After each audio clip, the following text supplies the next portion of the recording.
Normalmente, cuando pensamos en el mecanismo de un reloj suizo, esperamos una precisión absoluta. Los engranajes giran, los dientes encajan a la perfección y las manecillas avanzan con una exactitud casi inhumana. Eso funciona porque es un sistema cerrado. Cada pieza tiene un propósito inamovible, pero basta con introducir un solo grano de arena, un elemento orgánico impredecible y minúsculo para que todo se detenga y la máquina termine destruyéndose a sí misma desde dentro. Bienvenidos a Te Resumimos Libros. Pues hoy vamos a explicarte con muchísimos spoilers precisamente eso, la anatomía de un reloj letal que terminó estallando y dejando un reguero de sangre espectacular. Nuestra misión es realizar un resumen completo, claro y cronológico de Muerte en el Nilo, la obra maestra de Agatha Christie, publicada en 1937.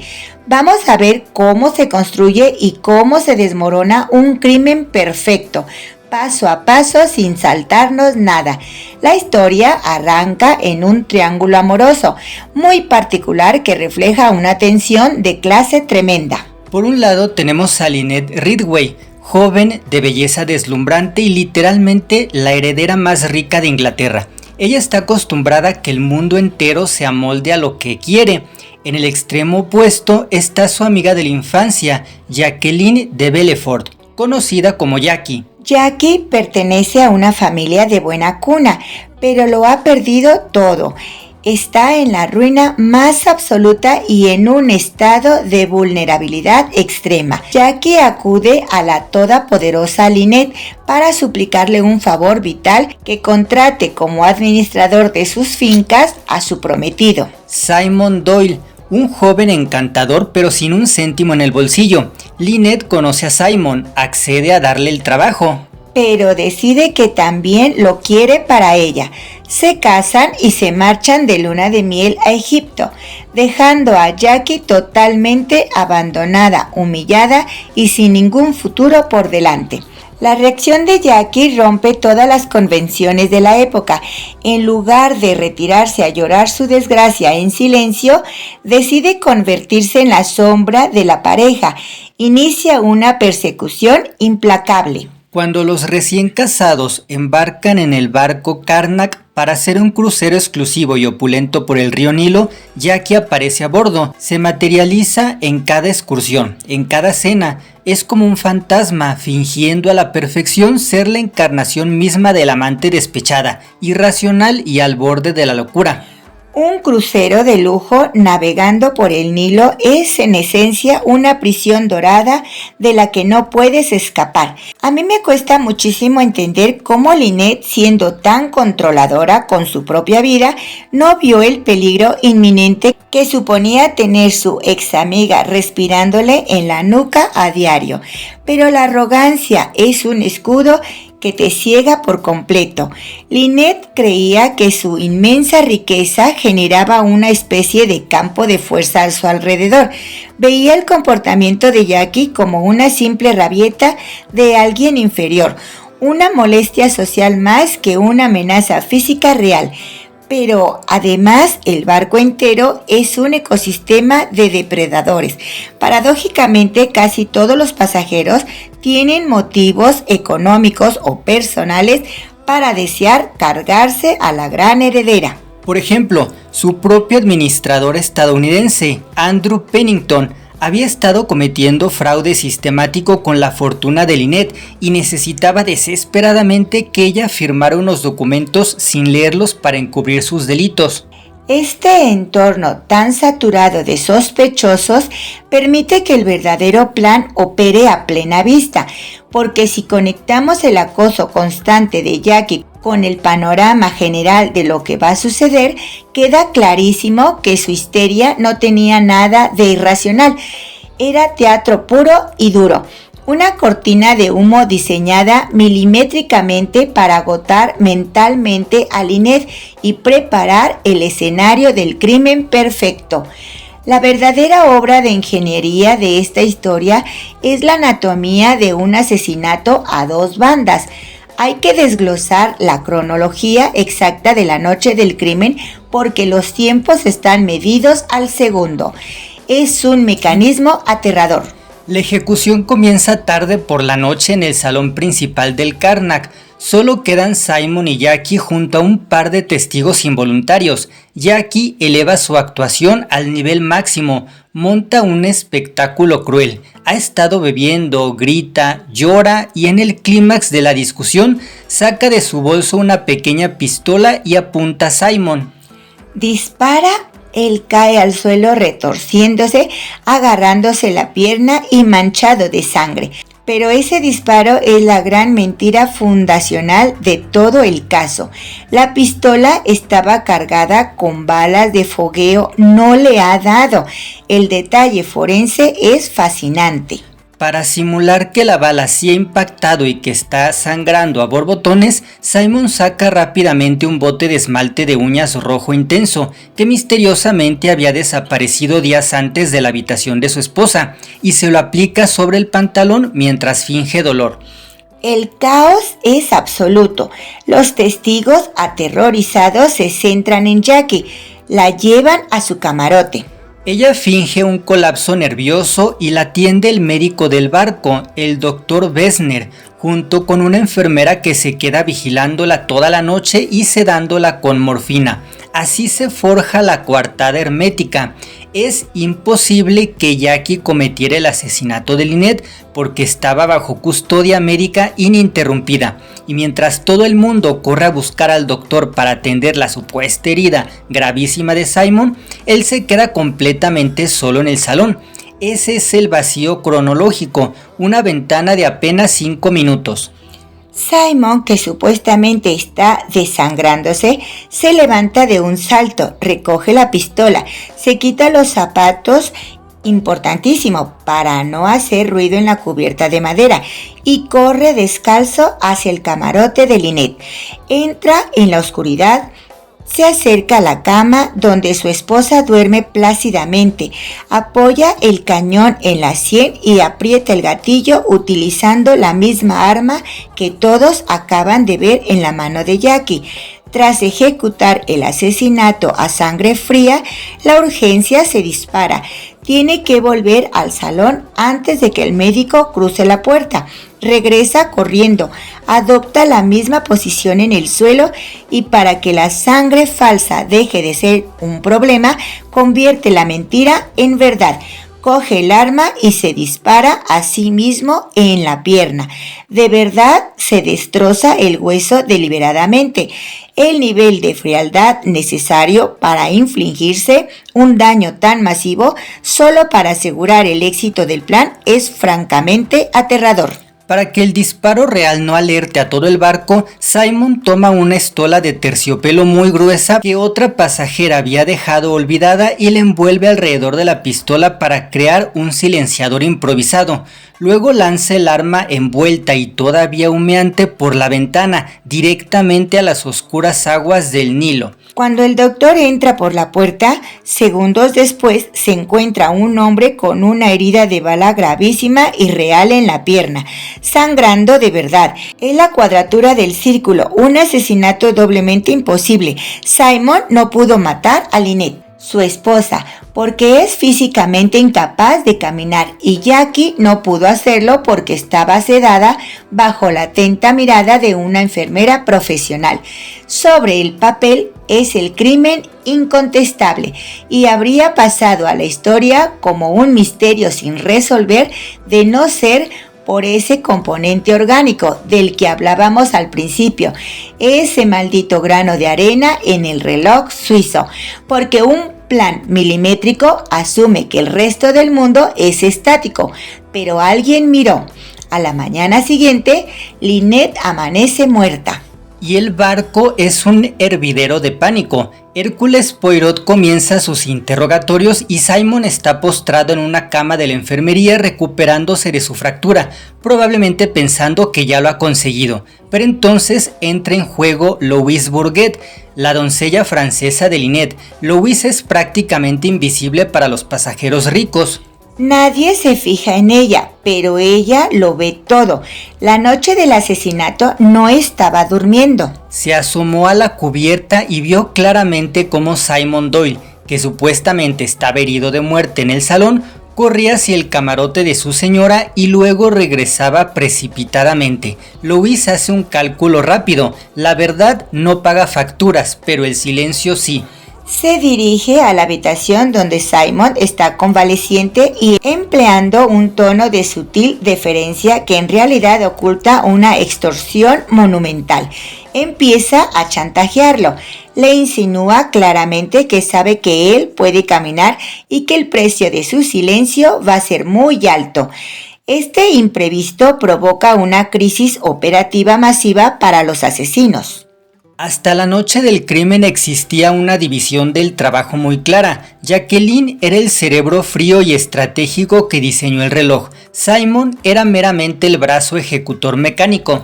Pero ese brazo acaba de autolesionarse gravemente. Simon está inmovilizado en una cama, rodeado de médicos a todas horas, incapaz de solucionar el problema de la doncella chantajista. Así que el cerebro tiene que asumir la carga física. Y aprovechando un momento de distracción, Jacqueline se cuela en la consulta del Dr. Wessner, roba uno de los bisturís quirúrgicos más afilados, se desliza hasta el camarote de la doncella francesa y sin dudarlo ni un segundo, la degüella. Pasar de planear un disparo limpio y rápido a ejecutar un asesinato a sangre fría, cuerpo a cuerpo y con un bisturí, demuestra una adaptabilidad por parte de Jacqueline, pero los errores generan más errores. El Karnak sigue siendo un espacio cerrado y asesinar a plena luz del día conlleva riesgos astronómicos, lo que nos lleva a la tercera muerte. La persona que descubre a Jacqueline saliendo del camarote de la doncella con las manos manchadas de sangre es Salomé Ottenburg, una excéntrica novelista alcohólica. Corre despavorida a buscar a Hércules Poirot y al coronel Reis para contarles que sabe quién es el monstruo que está matando a la tripulación. Justo antes de poder articular la palabra, desde el pasillo exterior y a través de la rendija de la puerta se asoma el cañón de un revólver. Un disparo certero impacta en la testigo, matándola en el acto con un arma que Jacqueline acababa de robar furtivamente del equipaje de otro pasajero. La rapidez mental de esta mujer para localizar otra arma, seguir al testigo y silenciarlo frente a las mismísimas narices del mejor detective del mundo es escalofriante. Deja un panorama dantesco. Un barco de lujo convertido en un matadero flotante con 3 cadáveres en cuestión de 48 horas y una atmósfera de paranoia absoluta entre los pasajeros. Es en este clímax de terror y confusión donde el genio de Agatha Christie brilla de verdad. Empieza a esparcir una cantidad abrumadora de pistas falsas. Mientras el contador de cadáveres sube, la trama se llena de ruido. Las perlas incalculables de Lynette desaparecen misteriosamente. Alguien escribe una letra J gigante con la sangre de Lynette en la pared de su camarote, una letra que claramente señala a Jacqueline. Es un intento de incriminación tan burdo y exageradamente obvio que hace que los investigadores descarten a Jackie. Piensan que alguien más intenta cargarle el muerto a la pobre chica despechada. Hércules Poirot no se ve a sí mismo como un policía clásico que persigue huellas, sino como un arqueólogo mental.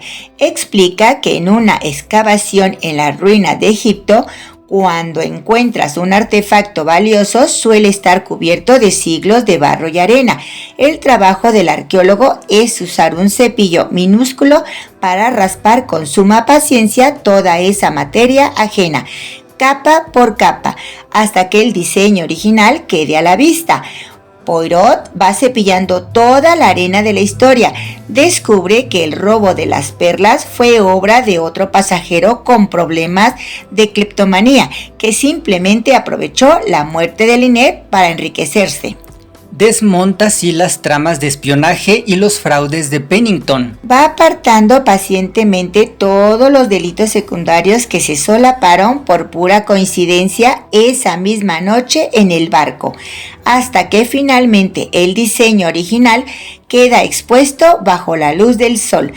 Cuando reúne a todos los supervivientes en el salón y procede a ejecutar la demolición absoluta de la mentira central, la revelación no es solo quién apretó el gatillo, es la destrucción del pilar sobre el que se sostenía toda la historia. O sea, el supuesto romance entre Lynette y Simon. Todo era un teatro. Poirot expone con una frialdad casi matemática que Simon Doyle jamás sintió un ápice de amor por la rica heredera. Simon y Jacqueline nunca dejaron de ser pareja, nunca rompieron su compromiso. Todo, desde el primerísimo encuentro donde Jackie fue a suplicarle el trabajo a su amiga, fue un teatro ensayado. Simon, cegado por la avaricia, se aprovechó de la devoción casi patológica que Jackie sentía por él, para que ella, con su intelecto infinitamente superior, le diseñara el plano arquitectónico del crimen perfecto. La idea era casarse con la mujer más rica del mundo, asesinarla, heredar su imperio, dejar pasar un tiempo prudencial guardando las formas y finalmente reunirse con su verdadero amor, Jacqueline, para vivir el resto de sus días en la opulencia absoluta. ¡Qué plan tan retorcido! Pero la genialidad de este giro no reside en la logística del esmalte de uñas o de los 5 minutos de carrera descalzo. Reside en cómo la autora nos manipula utilizando nuestras propias creencias sociales. Como sociedad estamos predispuestos a comprar sin cuestionar el arquetipo del amor a primera vista y a creer que la combinación de belleza extrema y riqueza incalculable puede doblegar la voluntad de cualquier hombre. Damos por sentado ese cuento de hadas tóxico. Asumimos que un hombre sin dinero abandonaría instantáneamente a su prometida si la heredera más deslumbrante del país le chasquea los dedos. Nos parece hasta normal. Y al aceptar esa premisa tan clasista y romántica, el lector exonera automáticamente a Jackie. La etiquetamos en nuestra mente como la víctima colateral, la mujer destrozada que da mucha pena. Nuestra propia condescendencia emocional se convierte en la coartada más poderosa que ella podría tener, porque nadie sospecha del titiritero si éste está llorando desconsoladamente en un rincón. Pero cuando Poirot raspa esa última capa de arena, la realidad se impone. Con las pruebas ya sobre la mesa, con el esmalte de uñas descubierto, la estola recuperada de las aguas del Nilo y los tiempos calculados al milímetro, los amantes se ven atrapados. Simon se enfrenta a la soga del verdugo en cuanto el barco llegue a puerto. Y aquí Jacqueline toma el control absoluto de la narrativa por última vez. En un movimiento rapidísimo que nadie anticipa, saca una segunda arma que llevaba oculta. Se acerca a la camilla donde descansa Simon, lo abraza con intensidad desgarradora, como si quisiera fundirse con él en ese momento, y le dispara por la espalda. Un disparo ejecutado con tal precisión que la bala atraviesa el corazón de Simon y se aloja mortalmente en el propio cuerpo de ella. Caen juntos, mueren unidos por el mismo proyectil. Es la constatación definitiva de que en el universo de Agatha Christie, la frontera que separa la arrogancia suprema del abismo total es del grosor de un cabello, un frasco de esmalte de uñas, una tela de terciopelo y un lapso de 5 minutos. Detalles minúsculos que, si no fuera por la obsesión arqueológica de Poirot por buscar la verdad, habrían permitido que 2 asesinos brutales salieran impunes con la mayor fortuna de toda Inglaterra. Esa es la lección principal que nos deja esta obra. Las grandes mentiras siempre tropiezan con las verdades más pequeñas. Pero a ver, pensemos en el cierre de esta tragedia un momento, porque hay un ángulo que rara vez se discute y que si lo piensas lo cambia todo.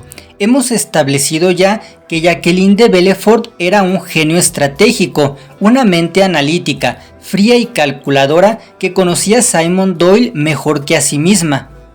Sabía de lo que era capaz y de lo que no. Era un hombre avaricioso, impulsivo, algo torpe y muy propenso a cometer errores fatales bajo presión.